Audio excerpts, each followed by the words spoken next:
আমি Subhash Chandra Bose.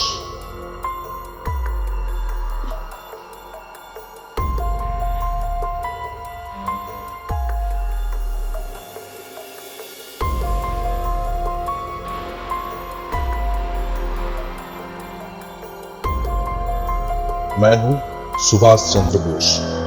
Give me blood and I will give you freedom. Freedom is not given, it is taken.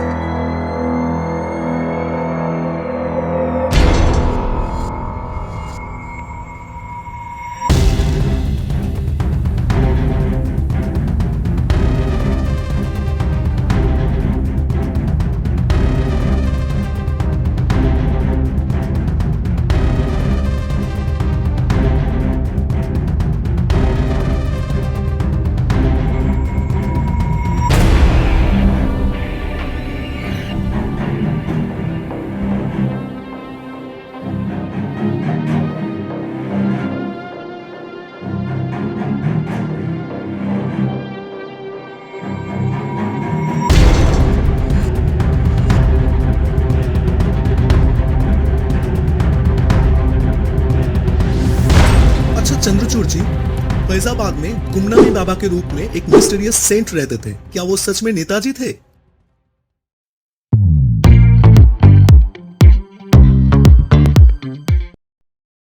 दोस्तों, the बकवास podcast में आप सभी को स्वागत है। आज हम बात करने वाले हैं एक ऐसे शख्सियत के बारे में जिसका नाम सुनते ही हमारा रूह में देशभक्ति की आग भड़क उठेगी। नेताजी सुभाष चंद्र बोस। मैं हूं राहुल, एक अत्यंत नेताजी का भक्त, और आज हम डिस्कस करने वाले हैं उनके मिस्टीरियस डेथ और उनका डिसअपीयरेंस के बारे में। और मैं हूं विकास, जो सिर्फ नेताजी का नहीं बल्कि पूरे हिंदुस्तान का दीवाना हूं। आज हमारे साथ है एक स्पेशल गेस्ट जो इस टॉपिक पर डिकेड से रिसर्च कर रहा है, श्री चंद्रचूड़ घोष जी। उन्होंने नेताजी की डेथ पर बहुत गहरी स्टडी किया है। चंद्रचूड़ जी, आपका स्वागत है हमारे पॉडकास्ट में। धन्यवाद राहुल और विकास।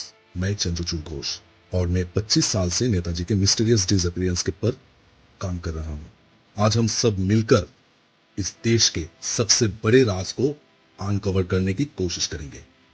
तो नमस्कार चंद्रचूड़ जी, सबसे पहले हम ऑफिशियल नैरेटिव को टकला करते हैं। 18 अगस्त 1945 ताइवान प्लेन क्रैश। क्या यह सच है या एक ब्रिटिश इंडियन गवर्नमेंट का कवर अप है? राहुल, ये 100% फैब्रिकेटेड स्टोरी है। ताइवान में उस दिन कोई प्लेन क्रैश नहीं हुआ है। जापान के रिकॉर्ड के अकॉर्डिंग वहां कोई एक्सीडेंट रिपोर्ट ही नहीं है। और सबसे बड़ा प्रूफ, नेताजी का बॉडी कभी रिकवर ही नहीं हुआ है। अगर क्रैश हुआ होता तो उनकी पर्सनल चीजें, डॉक्यूमेंट कहां गए? लेकिन फिर भी इंडियन गवर्नमेंट ने ये थ्योरी क्यों एक्सेप्ट किया?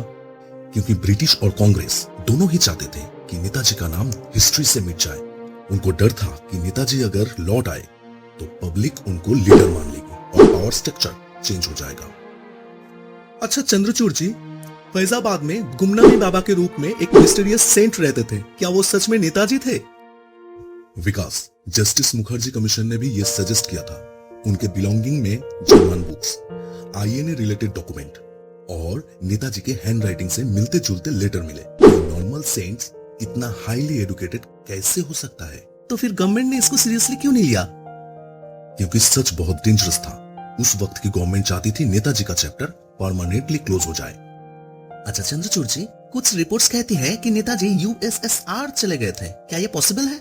हाँ राहुल, डिसक्लासिफाइड रशियन डॉक्यूमेंट में एक इंडियन प्रिजनर्स का जिक्र था। उनको इंडियन नेताजी के नाम से बुलाया गया था। स्टालिन के टाइम में उनको साइबेरिया में रखा गया था। ब्रिटिश ने उनको यूएसएसआर को सरेंडर करने का डील किया था। अगर ये सच है तो रशियन ने कभी ऑफिशियली क्यों नहीं बताया? उस वक्त कोल्ड वॉर का टाइम था। यूएसएसआर नहीं चाहता था कि दुनिया को पता चले कि उन्होंने एक फ्रीडम फाइटर को इम्प्रिजन किया हुआ है। अगर नेताजी जिंदा था तो वो इंडिया क्यों नहीं लौट आए? विकास, नेताजी को पॉलिटिकल मर्डर का डर था।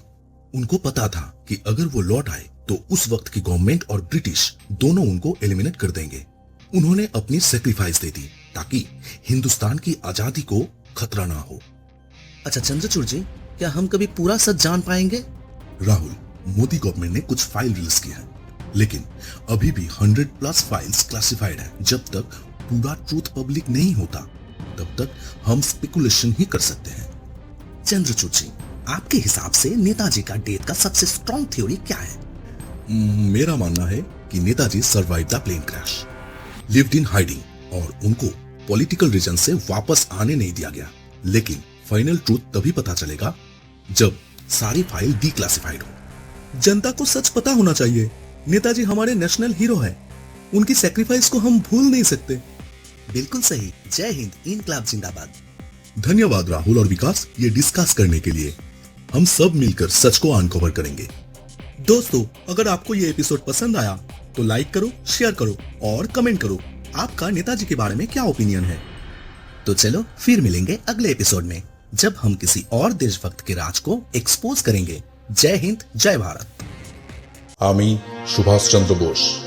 তোমরা আমাকে রক্ত দাও, আমি তোমাদের স্বাধীনতা দেব।